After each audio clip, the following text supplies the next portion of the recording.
ফারহান ফাইয়াজ রাতুল নামটা মনে রাখবেন।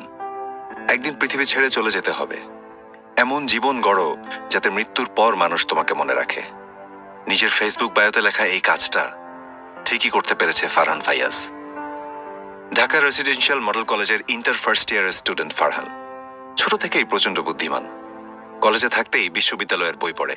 টেবিল জুড়ে সাজানো আছে ফিজিক্সের বিভিন্ন লেখকদের বই। বড় হয়ে পদার্থবিদ হতে চায়।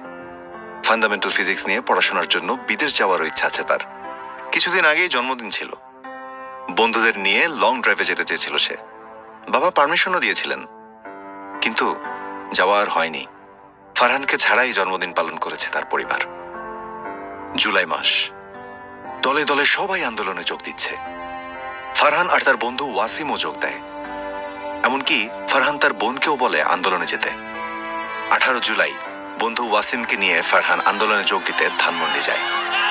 হুট করে পুলিশ আর সশস্ত্র ক্যাডারদের ধাওয়া পাল্টা ধাওয়ার মাঝে পড়ে যায় তারা। চারদিকে টিয়ার শেল আর রাবার বুলেটের গোলাগুলি। ওয়াসিম বসে পড়ে ফুটপাতে। কিছুক্ষণ পর শুনতে পায় ফারহানের বুকে গুলি লেগেছে। সাথে সাথে অ্যাম্বুলেন্স ডাকা হয়। অ্যাম্বুলেন্স ছুটছে।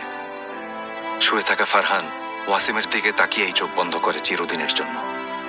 ফারহান মারা যাওয়ার পর আন্দোলনে যুক্ত হয় নতুন মাত্রা। কোটা আন্দোলন রূপ নেয় বৈষম্য বিরোধী ছাত্র আন্দোলনে। মারা যাওয়ার পরও ফারহান রাজপথে থাকার অনুপ্রেরণা জুগিয়েছে কোটি কোটি মানুষকে।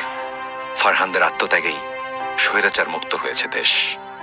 বৃষ্টিতে ভিজতে না পারা, বাসেও চড়তে না পারা ছেলে ছিল ফারহান ফাইয়াজ।